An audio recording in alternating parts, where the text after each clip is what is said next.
தமிழகம் முழுவதும் பரவலாக மழை பெய்து வருகிற நிலையில் மழை தொடர வாய்ப்பிருப்பதாக சென்னை வானிலை ஆய்வு மையம் தெரிவித்துள்ளது. கூடுதல் தகவல்களை தருகிறார் செய்தியாளர் திவ்யாநாதன்.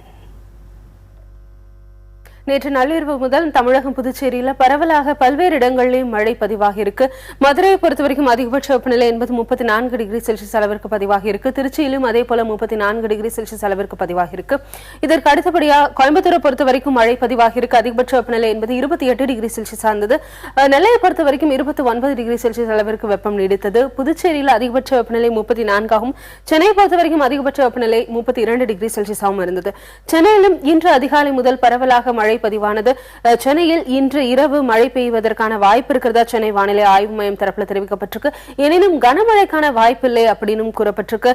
இது மட்டும் இல்லாமல் செயற்கைக்கோள் புகைப்படத்தை நம்ம பார்த்தோம் அப்படின்னா வங்கக்கடல்ல ஒரு மேலடுக்கு சுழற்சி என்பது நீடிக்குது. இது மட்டும் இல்லாமல் ஏற்கனவே ஒரு காற்றழுத்த தாழ்வு பகுதி என்பது ஆந்திரா ஒடிஷா ஒட்டிய கடல் பகுதியில் நீடிக்குது. அதன் தாக்கத்தினால பல்வேறு இடங்களிலும் மழை பதிவாகி இருக்கு. எனினும் வெப்பச்சலனம் காரணமா அடுத்த 24 மணி நேரத்தை பொறுத்த வரைக்கும் தமிழகம் புதுச்சேரியில ஒரு சில இடங்கள்ல மழைக்கு வாய்ப்பு இருக்கு.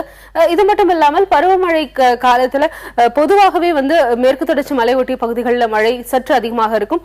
நாளையும் அதாவது அடுத்த 24 மணி நேரத்தை பொறுத்த வரைக்கும் மேற்கு தொடர்ச்சி மலை பகுதியை ஒட்டிய கோவை மாவட்டம், நீலகிரி, குன்னூர் உள்ளிட்ட இடங்களில் கனமழைக்கான வாய்ப்பு இருக்கிறதா தெரிவிக்கப்பட்டிருக்கு. இதுதான் தற்போதைய வானிலை நிலவரம்.